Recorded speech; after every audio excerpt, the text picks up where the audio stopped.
श्रीमद् भगवत गीता के 9वें अध्याय का हम लोग मनन कर रहे हैं। उसके अंतर्गत हमने कल देखा था कि भगवान अपने आप को कई रूपों में बतला रहे हैं।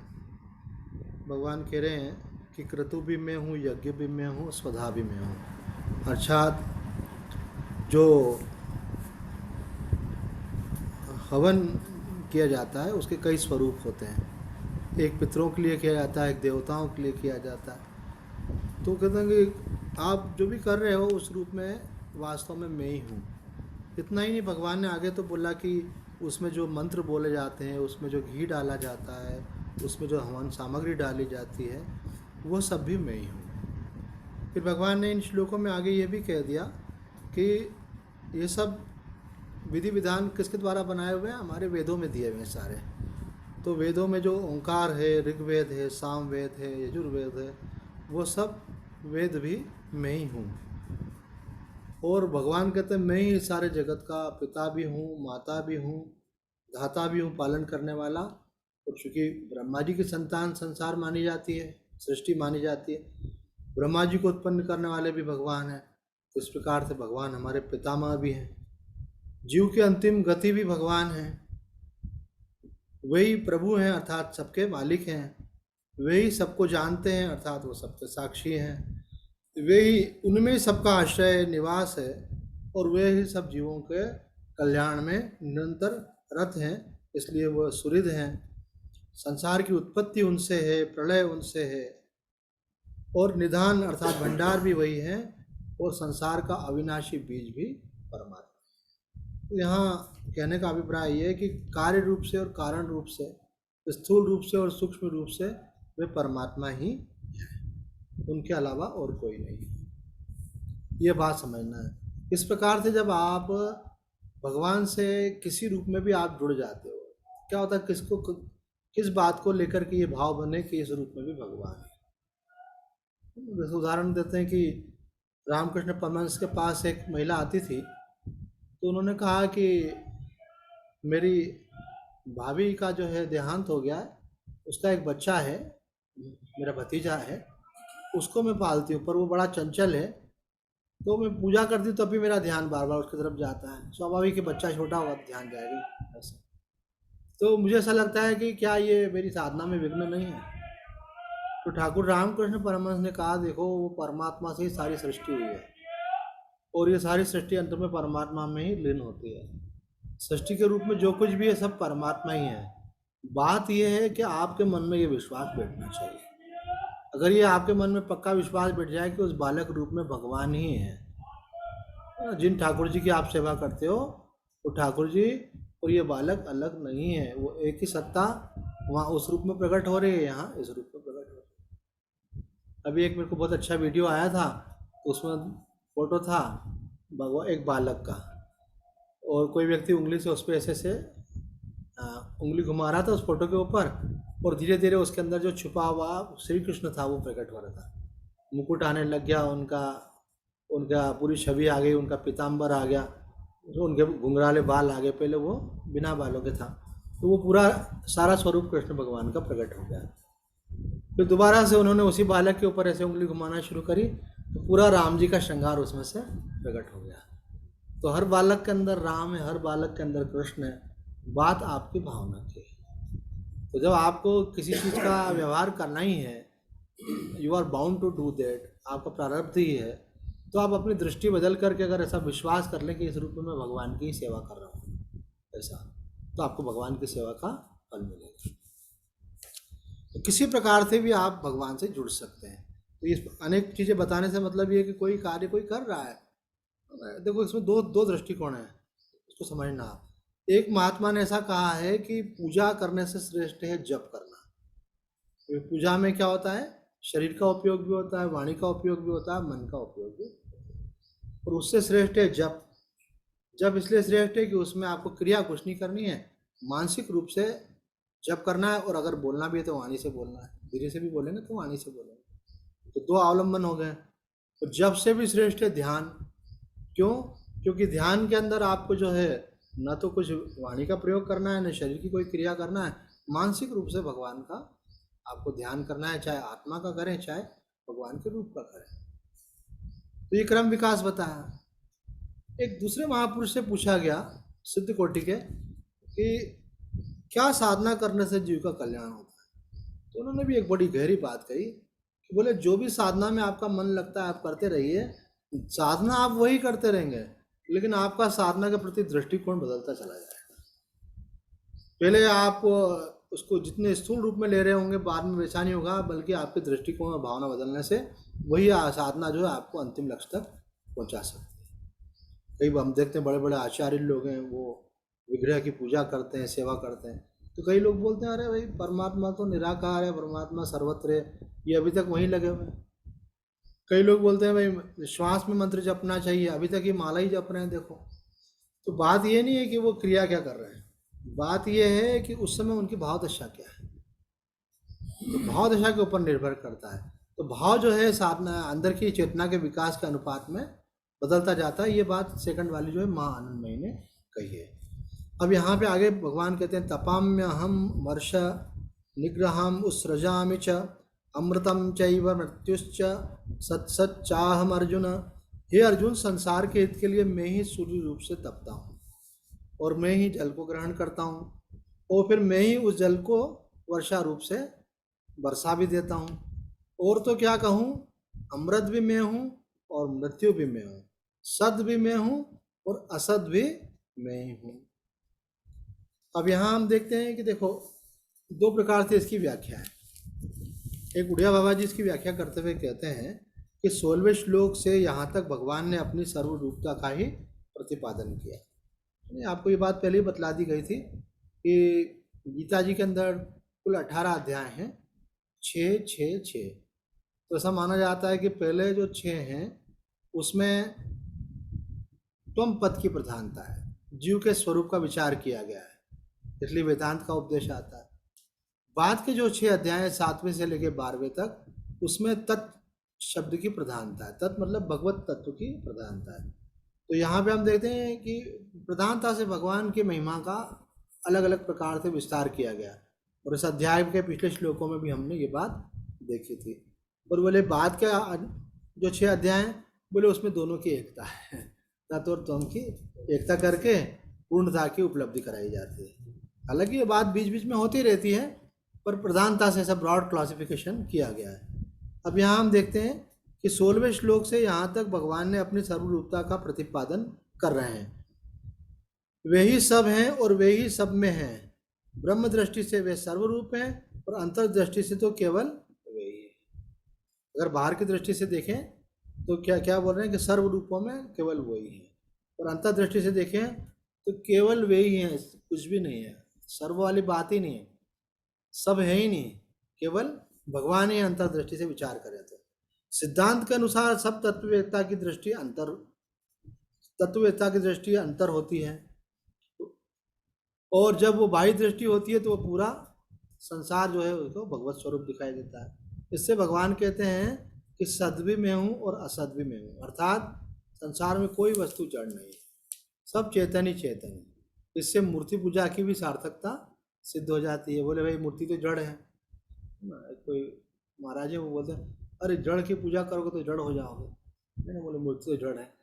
बोले वो जड़ कुछ है ही नहीं, उस चैतन्य परमात्मा से ही सब प्रकट हुआ है। ये तो प्रतीति हो रही है हमको, और उसके माध्यम से लक्ष्य तो हमारा चेतन ही है। मूर्ति तो लक्ष्य ही नहीं, मूर्ति टूट जाता है थोड़ी पूजा पाठ बंद कर देता है, दूसरी व्यक्ति मूर्ति ले आता है, वो तो प्रतीक है। उसके माध्यम से आपका लक्ष्य चैतन्य ही है। ये जो लोग कम जानते हैं ना किसी भी चीज़ को, वो उसका इंटरप्रिटेशन बदल देते हैं। तो जिनको सही जानकारी होती है वो ये जो खंडन मंडन ज़्यादा करते हैं ना, उसका कारण ये होता है इनको पूरी समग्रता से जानकारी नहीं होती है। तो बोलेंगे पूजा मत करो, हवन मत करो, माला से जप मत करो, है ना, तपस्या मत करो, दान धर्म मत करो, भगवान ने उसकी खोटी किस्मत बनाई है, तुम उसकी किस्मत को अच्छा क्यों कर रहे हो। ये गलत है, बार बार ऐसा मुँह खोलना, है ना। तो सावधानी से बैठना चाहिए। तो साधक जो है उसी को बोलते हैं जो सावधान हो। अब यहाँ भगवान बतला रहे हैं कि सद भी मैं हूँ और असद भी मैं हूँ, जड़ भी मैं हूँ और चेतन भी मैं हूँ। क्यों कि जड़ की उत्पत्ति किससे हुई, उससे एक परमात्मा से। चेतन की उत्पत्ति किससे हुई, उस परमात्मा से। तो ये तो व्यवहारिक दृष्टि से जिसमें गतिशीलता और प्राण नहीं होते उसको हम जड़ बोल देते हैं, और वो प्रकट कैसे हुआ? परमात्मा से। और अद्वैत सिद्धांत अगर शंकर वेदांत के हिसाब से देखें तो प्रकट हुआ भी नहीं है, प्रकट हुआ सा प्रतीत हो रहा है। तो संसार कैसा है? रज्जु सर्प के दृष्टांत के द्वारा समझाया जाता है कि जैसे सर्प में सर्प की जो प्रतीति होती है किस में होती है? रज्जु में होती है। तो सर्प उत्पन्न नहीं हुआ है रज्जु से, अर्थात रस्सी से सर्प उत्पन्न नहीं हुआ है, बल्कि सर्प में रज्जु में सर्प की भ्रांति हुई है। ये हमको भ्रांति हो जाती है, अरे भाई सांप है यहाँ पे, और वास्तव में क्या वहाँ रस्सी है। इसी प्रकार से नाम रूपात्मक जगत का क्या हो रहा है? ये भ्रांति हो रही है, ये इनकी, ये वास्तव में ऐसा है ऐसा नहीं है। तो वास्तव में क्या बोले? वास्तव में ब्रह्म ही है, तो जगत रूप से प्रतीत हो रहा है। तो जगत रूप से प्रतीत हो रहा है तो उसमें जड़ की तो बात ही नहीं होती है, वो तो एक परमात्मा ही है, वही सर्व रूपों में प्रतीत हो रहा है। आगे कहते हैं सब चेतन ही चेतन है, इससे मूर्ति पूजा की भी सार्थकता सिद्ध होती है। और 6वें श्लोक में यही बात कही गई है कि सब कुछ मेरे से ही है, अतः जो भी पूजा होती है वह मेरी ही है। सत अर्थात भाव या सगुण, और असत अर्थात अभाव या निर्गुण भी मैं ही हूँ, अर्थात शून्य भी मैं ही हूँ। इसलिए किसी भी देवता की उपासना से द्वेष नहीं करना चाहिए। अपनी अपनी दृष्टि से सभी मतवाद ठीक हैं, सब भगवान के ही उपासक। कई बार कई संप्रदाय वाले भी ऐसा करते हैं, जिस देव की उपासना करते हैं वो बोलते हैं ये तो भगवान है, और जिनकी उपासना वो नहीं करते उनको बोलते थे वो तो देवता है ना। तो ऐसा नहीं है, आप जिनको देवता बोल रहे हो वो तो ठीक है, अगर मनुष्य को भी देखो, आप पशु पक्षी को भी देखो, तो उसके रूप में है कौन? भगवान। आपकी भगवत बुद्धि होना चाहिए। मुझे अच्छे से याद है जब मैंने शंकराचार्य जी से ये बात पूछी थी, जब पहले पहले उनकी शरण हुआ, कि मैं हनुमान जी की उपासना करता हूँ, मेरे जीवन का लक्ष्य ब्रह्म ज्ञान है। तो कभी हो ना तो ऐसा हाथ करते हैं, ठीक है, ये अकल की बात है। तो शंकराचार्य जी महाराज जो है उन्होंने जो उत्तर दिया कि अगर आपका लक्ष्य ब्रह्मानुभूति है, और अगर आप हनुमान जी को इष्ट मानते हो और उनकी उपासना करते हो तो आपको उनसे ब्रह्मानुभूति हो जाएगी, उनकी कृपा से आपको लक्ष्य आपकी प्राप्ति हो जाएगी। तो मैंने कहा कि फिर लोग बोलते हैं कि भाई राम जी की उपासना करना चाहिए अथवा जगदम्बा की उपासना करना चाहिए। तो उन्होंने कहा कि बात यह है कि आपकी उसमें भगवत बुद्धि है कि नहीं।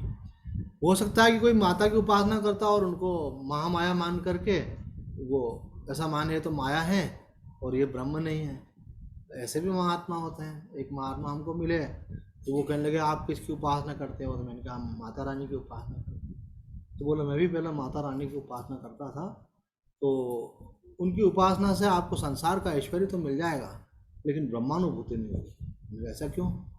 तो बोले वो महामाया है ऐसे। तो वो क्या है, ऐसी संकीर्णता होती है कई लोगों में, सांप्रदायिक संकीर्णता। तो यहाँ भगवान उन सब कॉन्सेप्ट को तोड़ रहा है। वो कहने लगे कि मैं पूजा करता था देवी की तो मुझे आवाज़ आती थी ऐसी, भैया भैया भैया। तो मतलब ये वो महामाया के भाई हैं भगवान श्री कृष्ण, तो आप श्री कृष्ण की पूजा करो। तो मैंने बोला मुझे आवाज़ आएगी तो मैं भी शुरू कर दूंगा। अभी मुझे आवाज़ ये आती है कि सब भगवान है। ये हमारे शास्त्र बोल रहे हैं, गीता में कई बार रिपीट किया, पिछले कई श्लोकों में ये बात कही गई है। आप अपने आप को कितना सीमित करना चाहते हो ये आपके ऊपर है। आप चाहोगे तो आप एक मूर्ति में लाके खड़ा कर दोगे भगवान को, और आप चाहोगे तो सारी मूर्तियाँ उनकी हो जाएंगी। जिस देव के रूप में आप पूजना चाहो, महादेव के रूप में, भगवती के रूप में, आप अपने को और विशाल करना चाहोगे तो आपको लगेगा मानव मात्र के रूप में। पिछले श्लोक में कहा ही था भगवान ने, ये मेरा विश्व रूप है, उस रूप में भी आप मेरी ही उपासना कर रहे हो। तो यहाँ पे ये बात कही गई है कि सब रूप में भगवान ही हैं। इसलिए उड़िया बाबा जी कह रहे हैं किसी भी देवता की उपासना से द्वेष नहीं करना चाहिए। अपनी अपनी दृष्टि से सभी मतवाद हैं और सभी ठीक हैं, क्योंकि जिसमें आपकी भक्ति है उनको आप श्रेष्ठ मानकर उसकी उपासना में लगे रहिए, पर दूसरे का खंडन मत कीजिए। सब भगवान के ही उपासक हैं। जो इस प्रकार सर्व रूप में भगवान की उपासना नहीं करता वह अधूरा है। यहाँ भगवान ने जो ये बात कही कि सत भी मैं हूँ, असत भी मैं हूँ, मृत्यु भी मैं हूँ, अमृत भी मैं हूँ, उसके पीछे भाव क्या भगवान का? उसके पीछे भगवान का भी ये भाव है, कि सर्व रूप में मैं ही हूँ। जब आप उनको एक रूप में देखेंगे, दूसरे में नहीं देखेंगे तो क्या होगा, आपके लिए एक द्वैत का भाव हो जाएगा। और जब आप उनको सर्व रूपों में देखोगे तो अद्वैत का भाव हो जाएगा। यहाँ तो उपासक भी वही है, उपास्य भी वही है, और उपासना की जो प्रक्रिया है वह भी वही है। अब यही बात देखो स्वामी जी इसको और अच्छे ढंग से समझा रहे हैं विस्तार करके। स्वामी जी कहते हैं यहाँ पर कि जो देखने, सुनने, पढ़ने तथा कल्पना करने में आता है और जिन शरीर, इंद्रिय, मन, बुद्धि और अहम के द्वारा देखा, सुना, पढ़ा, सोचा जाता है, वह सब का सब असत अर्थात अपरा प्रकृति है। परंतु जो देखता, सुनता, पढ़ता, सोचता, जानता, मानता है, वह सत अर्थात परा प्रकृति है। भगवान कहते हैं सत भी मैं हूँ और असत भी मैं हूँ। यहाँ सत और असत के मीनिंग को स्पष्ट किया गया है।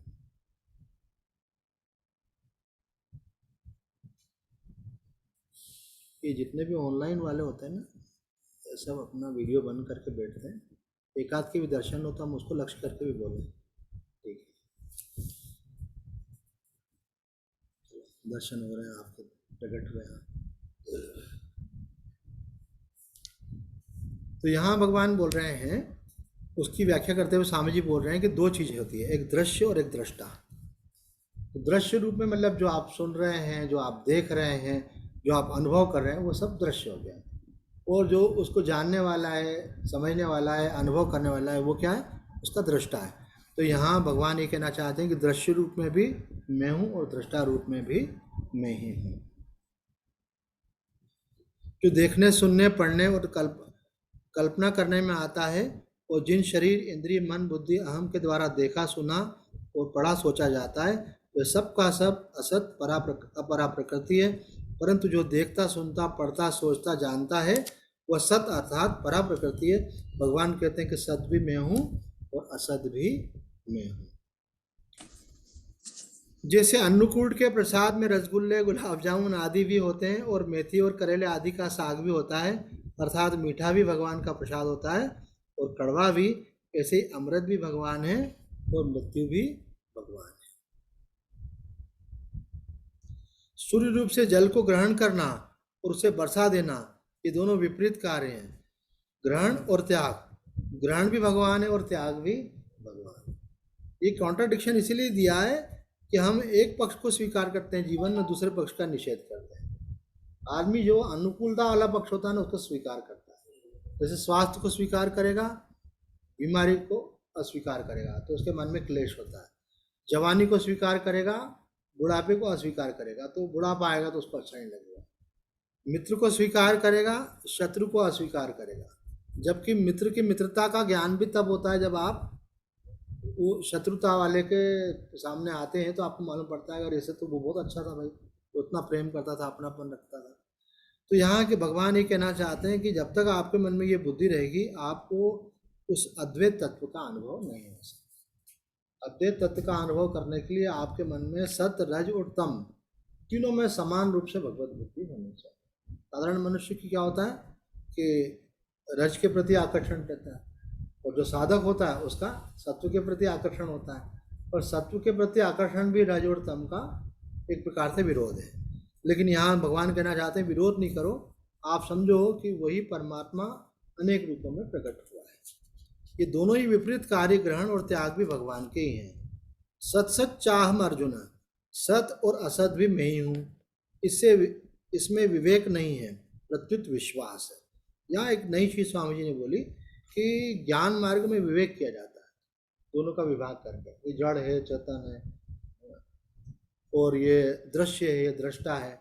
लेकिन भक्ति मार्ग में विवेक नहीं किया जाता। भक्ति मार्ग में सीधे विश्वास किया जाता है कि जो भी आप देख रहे हो उस रूप में भगवान है। विश्वास विवेक से भी तेज होता है, कारण कि विवेक वही काम करता है जहाँ सत असत दोनों का विचार होता है। तो जब असत है ही नहीं तो फिर विवेक क्या करें।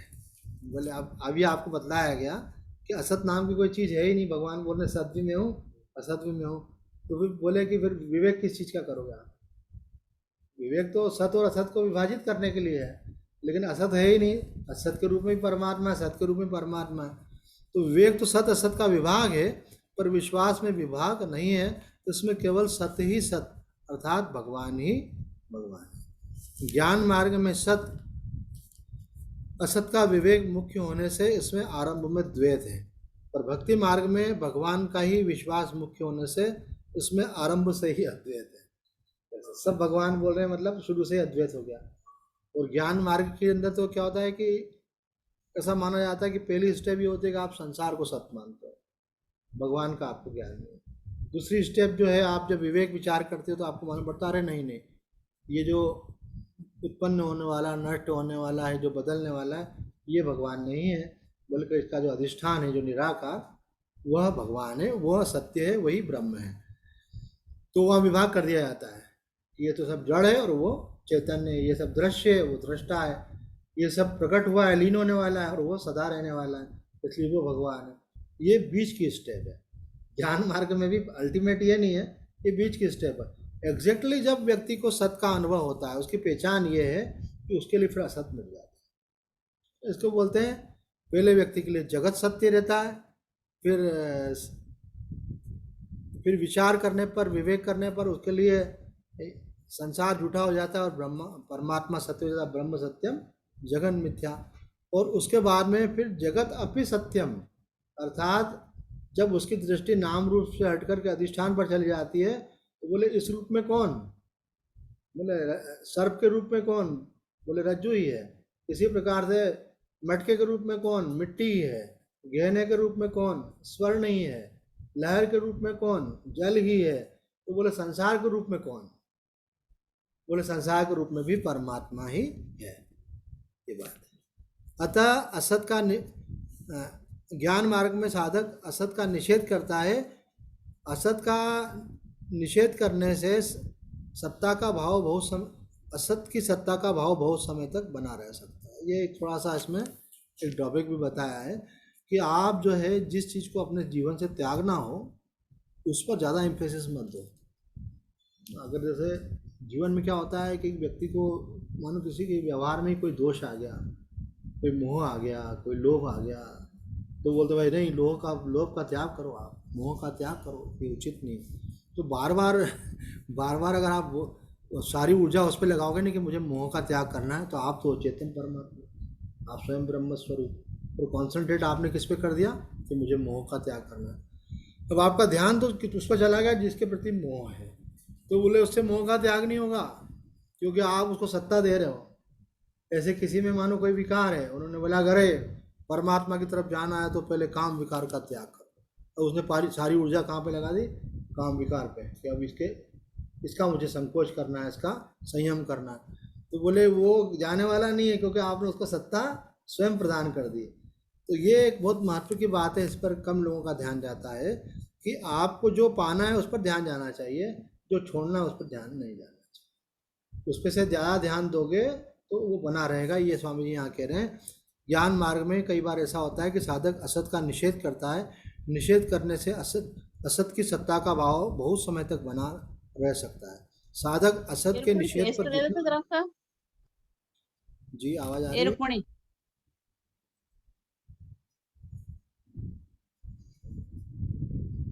यहाँ कहा है साधक असत के निषेध पर जितना जोर लगाता है उतना ही असत की सत्ता का भाव दृढ़ होता है। हाँ, जिसका आप निषेध करते हो उसको आप सत्ता प्रदान करते हो।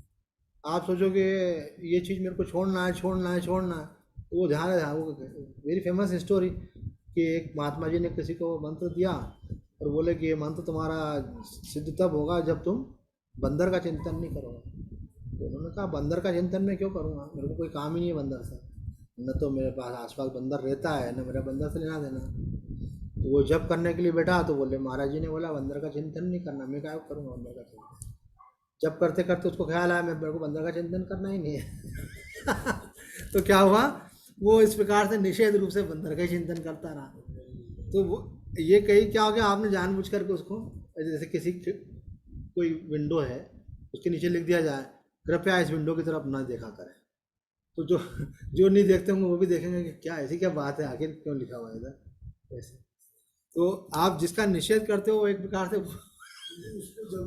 वो आमंत्रण हो जाता है एक प्रकार से, ऐसा ये करते हैं। ये बात कृष्णमूर्ति ने भी कही है कि नेगेशन जो है वो भी एक आमंत्रण है अपने आप। तो आप ज़्यादा जोर उस पर मत दीजिए, आप ज़्यादा जोर उस पर दीजिए। ये बात स्वामी सत्यानंद जी महाराज मुंगेर वालों ने भी कहा कि मैंने भी अपने विकारों को जीतने के लिए जो प्रयत्न किया तो मैंने देखा कि ये मेरा बहुत टाइम वेस्ट हुआ उससे, कि वो आपके प्रयास से विजय होती भी नहीं है। आप जो अच्छी चीज़ है उस पर ध्यान दें। हमारे यहाँ पे भी एक साधक आते थे, तो प्रहलाद नाम था उनका, तो उन्होंने सब काम वाम जल्दी छोड़ दिया और बोले अब मैं भगवान का भजन करूँगा। मेरे माँ बाप ने मेरा नाम प्रहलाद रखा है, मुझे भगवान का भजन करना चाहिए। तो मुझसे जुड़े आकर के दशहरे मैदान में तब सत्संग होता था यहाँ पे।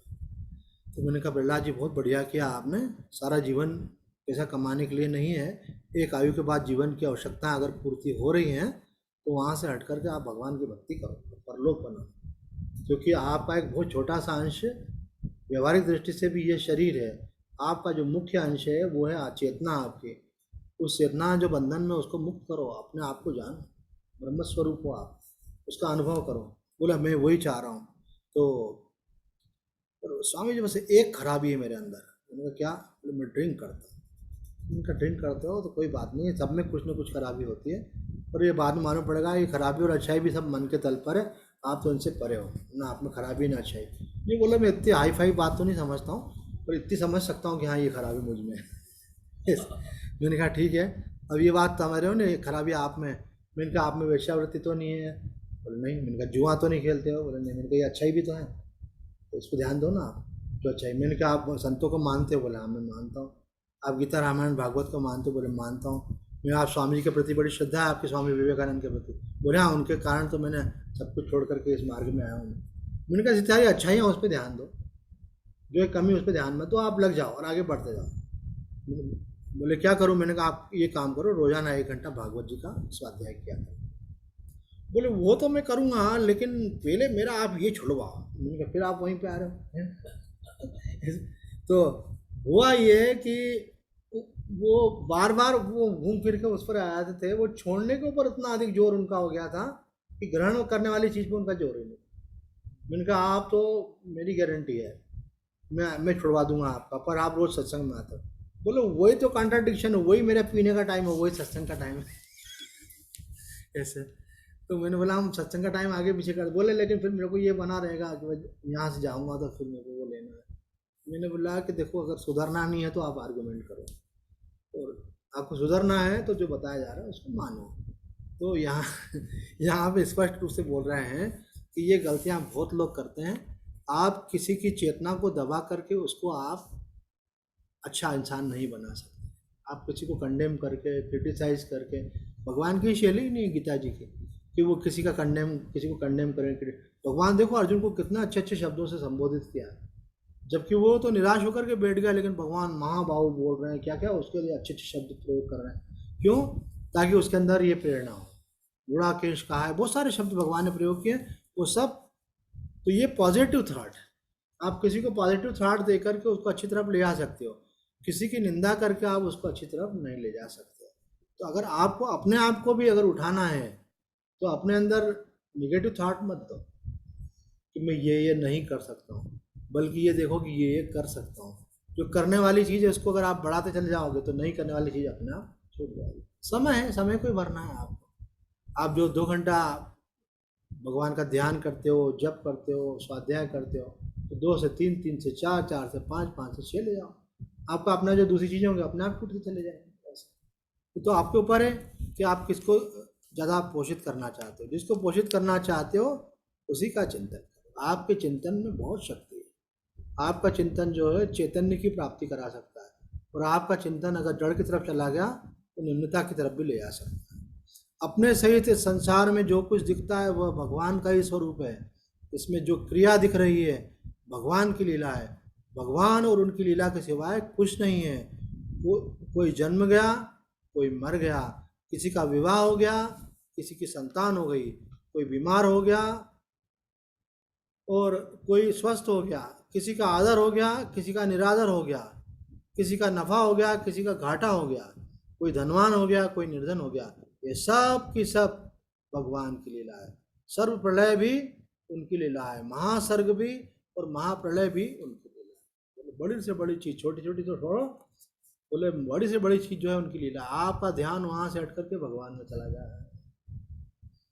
ये हमारे स्वामी रामानंद जी महाराज ओंकारेश्वर वाले बोलते थे महादेव की लीला, बार बार ऐसा बोलते थे, कोई भी बात होती थी बोले महादेव की लीला हो रही है। ऐसे हम लोग क्या है कि किसी व्यक्ति को अच्छा मानकर उसमें राग कर लेते हैं, किसी व्यक्ति को बुरा मानकर उसमें द्वेष कर लेते हैं। लेकिन यहाँ स्वामी जी हमको समझाना चाह रहे हैं श्लोक के माध्यम से कि सबको आप भगवान की लीला के रूप में देखो। और तो और क्या, अगर प्रलय भी आ जाए तो वो भी भगवान की लीला है, अगर सृष्टि की रचना भी हो रही है तो वो भी भगवान की लीला है। कभी सतयुग की लीला करते हैं, कभी त्रेता की लीला करते हैं, कभी द्वापर की लीला करते हैं, और कभी कलयुग की। इस प्रकार भगवान और उनकी लीला को देख देख कर साधक को सदा आनंदित रहना चाहिए। स्वामी जी सदा आनंदित रहना चाहिए। आपकी पुस्तक को तो निकाल लो। तो साधक जो आनंदित रहता है इसका मतलब क्या है कि वो सही दिशा में जा रहा है, और अगर उसके मन में निराशा आ रही है, दुख आ रहा है, अवसाद आ रहा है, मतलब गलत दिशा में जा रहा है। तो जो व्यक्ति आपको बार बार डाउन करे वो आपको गलत दिशा में ले जा रहा है, और जो आपके मनोबल को बढ़ाए वो आपको सही दिशा में ले जाएगा। तो ये शास्त्र बोलता है कि आप अपने मनोबल को बढ़ा करके ही, आत्मविश्वास को बढ़ा करके ही आप सत्य के मार्ग पर आगे बढ़ सकते हैं। आप अपने हमारे स्वामी जी ने तो यहाँ तक बोल दिया है कि अगर आप अपने को गलत मानोगे, अगर आप अपने को गलत मानोगे तो आप गलतियों से कभी मुक्ति नहीं हो सकते। तो किसी ने बोला जब तक गलती को मानेंगे नहीं तो ठीक कैसे करेंगे। तो बोले देखो, अगर जब आप अपने को गलत मान रहे हो, आप हो तो आत्मा, आपने अंतःकरण से तादात्म्य करके चीज़ों को अपने पे आरोपित कर लिया, तो फिर ये उपाय नहीं है। ऐसा करने से तो आप उसको सत्ता प्रदान कर रहे हो। तो बल्कि आपको ये सोचना चाहिए कि ये सब मुझ में नहीं है, मैं तो आत्मा हूँ, ये अज्ञान के कारण, भूल के कारण मैंने इसको अपने में मान रखा है।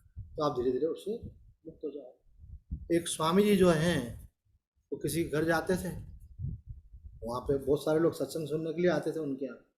तो वो बोले स्वामी जी आप हमारे यहाँ आते हो, हमारे बच्चों में ही गड़बड़ है।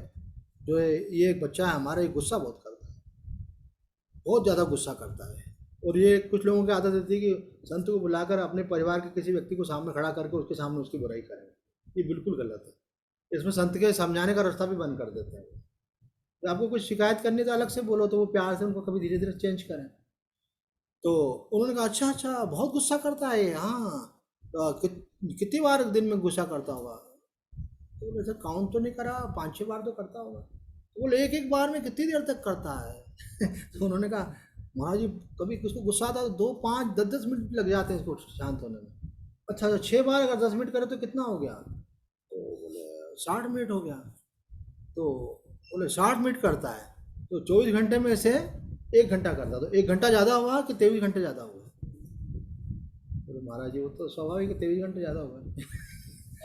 तो बोले जो 23 घंटे अच्छा है वो 1 घंटे गड़बड़ कर रहा है, तो आप बोलो ज़्यादा खराब है। ज़्यादा तो अच्छा हुआ ना, ये खराबी तो बहुत कम हो गई इसके अंदर। तो जो 23 घंटे क्रोध के बिना रह सकता है तो 1 घंटा भी उसके बिना रह सकता है। आप व्यर्थ ही उसको कंडेम कर रहे हो। तुम बिल्कुल सही जा रहे हो बेटा, 23 घंटे नहीं करते हो, इसका मतलब तुम 1 घंटे को भी छोड़ सकते हो। ये मार्ग है। सच्चिदानंद भगवान की जय। आइए अब एक भजन सुन लेते हैं स्वामी जी से, उसके साथ आज का कार्यक्रम पूरा। मंगलवार है तो हनुमान जी का। हाँ जी हाँ जी। अतुलित बलधामं है शैलावरेहं धनुर्वन कृशाणं ज्ञानिनामा विगण्यं सकल गुण निधानं बालराणामधीशं वेंकट प्रिय भक्तं बात जातं नमामि। लाल लंगोटो हाथ में सोटो, पक्षी जी दोहराइए। लाल लंगोटो हाथ में सोटो, लाल लंगोटो हाथ में। हरि जय हो पवन कुमार बिहारी जम्बालाजी। हरि जय हो पवन कुमार केवारे जाऊं बालाजी। हो लाल लंगोटो हाथ में सोटो, लाल लंगोटो हाथ में सोटो। हरि जय हो पवन कुमार बिहारी जाऊं बालाजी। हरि जय हो पवन कुमार केवारे जाऊं बालाजी। के बारी जाऊं बालाजी, बलिहारी जाऊं बालाजी। के बारी जाऊं बालाजी, बलिहारी जाऊं बालाजी, हरि जय हो पवन कुमार के बारी जाऊं बालाजी, तारी जय हो पवन कुमार की बारी जाऊं बालाजी। साला सर थारो देवरो, साला सर थारो देवरो, मेहंदीपुर भी देवरो, मेहंदीपुर भी देवरो, हरे नौबत बाजे द्वार के बारी जाऊं बालाजी, तारे नौबत बाजे द्वार के बारी जाऊं बालाजी, के बारी जाऊं बालाजी, बलिहारी जाऊं बालाजी, के के बारी जाऊं बालाजी, बलिहारी जाऊं बालाजी, हरि जय हो अंजनी के लाल के बारी जाऊं बालाजी, हरि जय हो अंजलि के लाल के बारी जाऊं बालाजी। चैत सुदीप नमको मेलो, चित सुदीप नम को मेलो, हरे आवे भगत अपार के बारी जाऊं बालाजी, तारे आवे भगत अपार की बारी जाऊं बाला।